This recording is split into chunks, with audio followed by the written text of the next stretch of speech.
हे दोस्तों, welcome to study IAS और आप सभी का स्वागत है मेरी आज की वीडियो में। आज की वीडियो में मैं काफ़ी इम्पॉर्टेंट आर्टिकल डिस्कस करूंगा आपके साथ बेसिकली। और ये आर्टिकल है दोस्तों कि जो तमिलनाडु के वल्चर्स हैं, जो गिद्ध हैं, उनको बचाने की बात करी जा रही है। इन डिटेल ये पूरी वीडियो होने वाली है, जहाँ पे वो हर एक पॉइंट आपके साथ डिस्कस करूँगा जो कि आपको जानने ज़रूरी हैं, जो कि आपके लिए इम्पॉर्टेंट हैं। और ये वल्चर्स मतलब कि जो गिद्ध हैं, इनको क्यों बचाने की बात करी जा रही है। ओके। आप लोगों ने ये आमतौर पे देखे होंगे कि गिद्ध जो है वो बहुत आप कह सकते हैं इम्पॉर्टेंट है। जो आप कह सकते हैं लाइफ साइकिल है बेसिकली, उसके लिए गिद्ध बहुत इंपॉर्टेंट रोल निभाता है। और बचपन में भी बहुत बार आपने बुक्स वगैरह में जो वल्चर है इसका नाम ज़रूर सुना होगा, क्योंकि क्या काम है इसका कि जो डेड एनिमल्स होते हैं उन्हें ये खाता है। अब ये काफ़ी आप कह सकते हैं जो लाइफ साइकिल है पूरी हमारी जो इकोसिस्टम है बेसिकली, उसमें हर एक जो आप कह सकते हैं मैमल आता है, जो भी आप कह सकते हैं उसके अंदर पार्टिसिपेट करता है उस लाइफ साइकिल के अंदर, उस हर एक का बहुत इंपॉर्टेंट रोल है। क्योंकि अगर ये नहीं रहेंगे तो वो पूरी लाइफ साइकिल जो पूरा इकोसिस्टम है ये बिगड़ जाएगा और ये नुकसान ही देगा। ओके। तो इसलिए हम लोग आज की वीडियो में देखने वाले हैं कि आखिर क्या ये बात आई है कि आखिर जो वल्चर हैं इन्हें बचाने की बात की गई है, किस तरीके से इन्हें सेव करा जाएगा, किस क्या ये यहाँ पे एक्सटेंट होने वाले हैं, एंडेंजर्ड स्पीसीज़ हैं, क्या हैं ये, तो ये सब कुछ मैं आपके साथ डिस्कस करूँगा। तो चलिए अब without wasting any time let's get started. लेकिन उससे पहले बता दूं कि 22 अक्टूबर कल के दिन सुबह 11 बजे होने वाला है आप सभी का अनअकैडमी अल्ट्रा कॉम्बैट, जहां पे आप बहुत आराम से पार्टिसिपेट कर सकते हैं। आप सभी लोगों के लिए 24 अक्टूबर तक ऑफर वैलिड है सीसेट के लिए। आप लोग अवेल कीजिए, यूपीएससी सीएससी की प्रिपरेशन कर सकते हैं, ऑफर वैलिड है आप लोग के लिए। साथ ही दोस्तों 13 नवंबर को होने वाला है अनअकैडमी सिविल सर्विसेज चैंपियनशिप, जहाँ पे आप खुद पार्टिसिपेट कर सकते हैं। और ईपीएफओ की भी क्लासेस लाइव हैं, 0% की EMI अवेलेबल है, इसमें ज़रूर आप लोग फ़ायदा उठाइएगा। टेस्ट सीरीज़ अवेलेबल है आप लोग के लिए, कंप्लीट ऐप लॉन्च होने वाला है बहुत जल्दी ही, और आप लोग के लिए फ्री में इंटरव्यू गाइडेंस प्रोग्राम भी लाया गया है, तो इसमें भी आप पार्टिसिपेट ज़रूर कीजिएगा। अब देखिए दोस्तों, 19 अक्टूबर को बहुत डिटेल में वीडियो होने वाली है, ध्यान से समझिएगा, कोई डाउट होता है तो तुरंत पूछ लीजिएगा। देखिए 19 अक्टूबर को क्या बात आती है, तमिलनाडु गवर्नमेंट ने फॉर्म करी एक पूरी कमेटी, जिसे सेटअप करा गया था एन इंस्टीट्यूशनल फ्रेमवर्क पे, कि वो लोग इफेक्टिव कंजर्वेशन कर सकें वल्चर्स का, गिद्ध का यहाँ पे आप कह सकते हैं इफेक्टिव कंजर्वेशन कर सकें। जो स्टेट है दोस्तों, स्टेट है home of 4 species of vultures, 4 species पाई जाती हैं। पहली होगी आपकी वाइट रम्ड वल्चर, फिर आपकी लॉन्ग बिल्ड वल्चर्स होगी, फिर आपकी होगी एशियन किंग वल्चर, और आपके इजिप्शियन जो यहाँ पे वल्चर हैं ये। तो ये 4 स्पीसीज जो है वो कहाँ पाई जाती है, तमिलनाडु के अंदर पाई जाती है। और इन चारों का ही कंजर्वेशन की बात करी गई है। कौन कौन से एरियाज़ हैं जहाँ पे तमिलनाडु के अंदर वल्चर की पॉपुलेशन ज़्यादा है।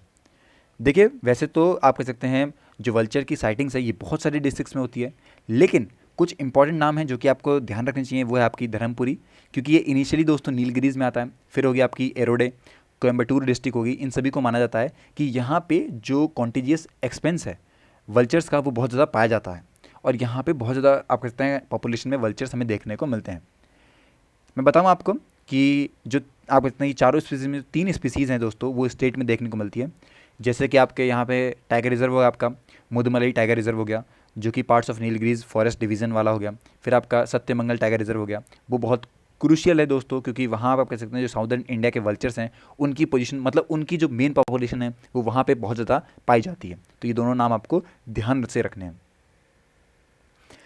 अगर नीलगिरीज के बारे में बताऊं तो रिसर्चर्स और जो फॉरेस्ट डिपार्टमेंट ऑफिशियल्स हैं उनका एस्टिमेट ये लगाया जा रहा है कि बिटवीन 100 से लेके 140 वाइट रैम्ड वल्चर्स हैं, 10 से लेके 20 तक यहाँ पे लॉन्ग बिल्ड वल्चर्स हैं, और 10 से कम दोस्तों यहाँ पे एशियन किंग वल्चर्स पाए जाते हैं।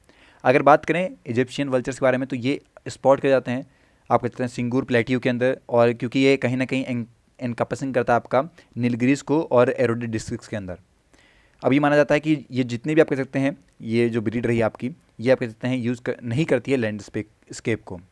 वहीं अगर रिसर्चर्स की बात माने तो वो रिमेन यहाँ पे अनसक्सेसफुल हैं कि कहीं ना कहीं ट्रेस कर पाएँ breeding sites of the critical endangered Asian king vulture, क्योंकि इसकी जो पॉपुलेशन है 10 से भी कम हो चुकी है।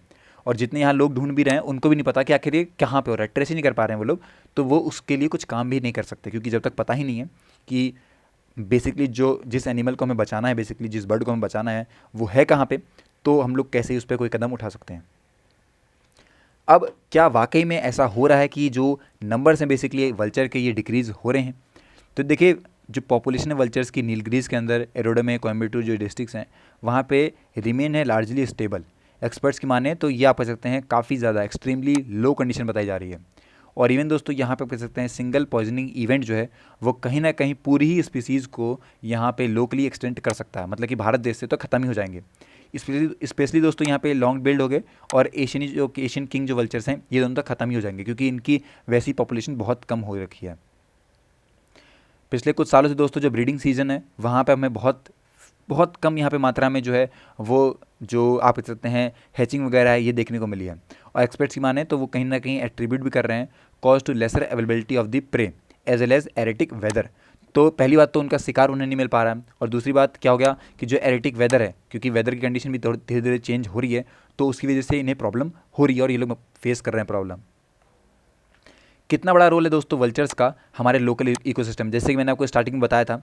वहीं अगर बात करें आपके यहाँ पे हो गए स्कैवेंजर्स हो गए और वल्चर्स हो गए, ये जितने आप कह सकते हैं स्प्रेड है काफ़ी सारी डिजीज़ का उससे बचाती हैं, ये रिमूव करती हैं दोस्तों टॉक्सिन से, क्योंकि जो ऐसी टॉक्सिन्स हो सकती है डेड कैटल या फिर वाइल्ड लाइफ से वो पहुँचे लोगों तक या फिर आप कह सकते हैं हमारे इन्वायरमेंट में, उससे पहले ही वो उन चीज़ों को ख़त्म कर देती हैं। उनके डिकम्पोज होने से पहले पहले ही उनके अंदर से जो टॉक्सिन्स जो भी चीज़ें उन्हें ख़त्म कर देती हैं।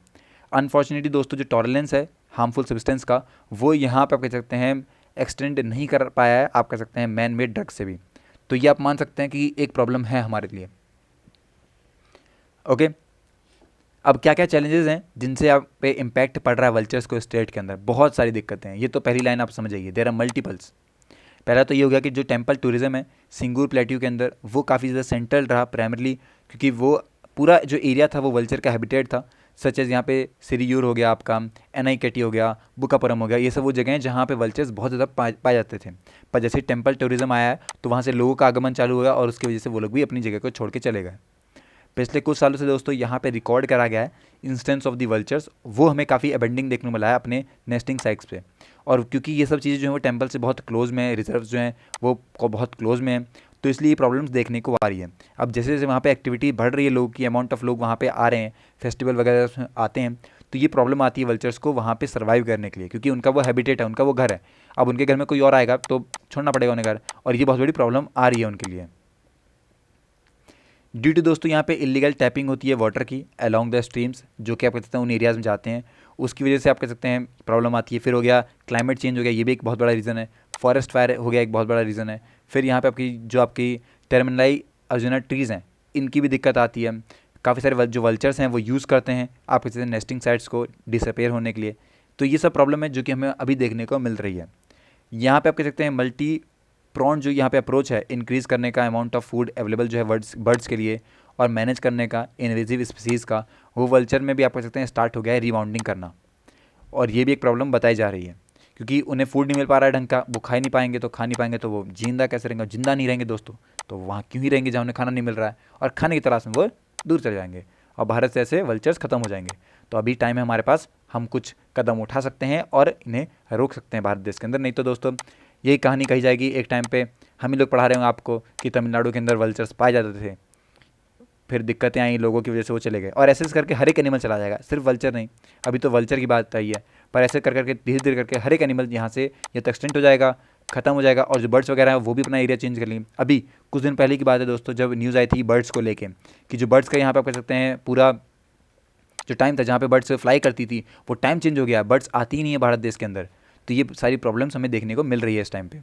अब क्या ऐसे स्टेप्स लिए गए हैं जिनकी वजह से हम लोग बचा सकते हैं वल्चर्स को स्टेट में?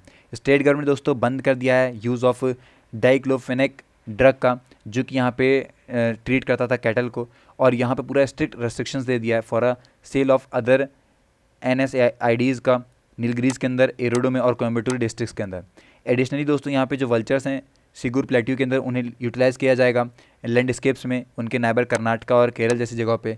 और साथ ही दोस्तों यहाँ पे एक्सपर्ट्स ने ये भी बोला है कि कहीं ना कहीं ये सिंक्रोनाइज लेके आएंगे वल्चर्स के सेंसस को to accurately identify vultures population और नेस्टिंग साइट्स। तो एक तरीके से पूरी रिसर्च होगी जिसकी बेसिस पे आप कह सकते हैं अगली प्लानिंग्स करने वाली है स्टेट। ओके, तो आई होप कि आपको समझ में आएगा कि आखिर क्या कंडीशन है वल्चर्स की और क्यों यहाँ पे वल्चर्स को बचाया जा रहा है, गिद्धों को क्यों बचाया जा रहा है। अगर अभी कोई आपका डाउट है तो इसको क्लियर कर लीजिएगा। मिलते हैं नेक्स्ट वीडियो में तब भी और भी अच्छे टॉपिक के साथ। Till then take care and have a nice day. और कल का एग्जाम जरूर दीजिएगा, कल आपका एग्जाम होने वाला है सुबह 11 बजे, उसका ध्यान रखिएगा।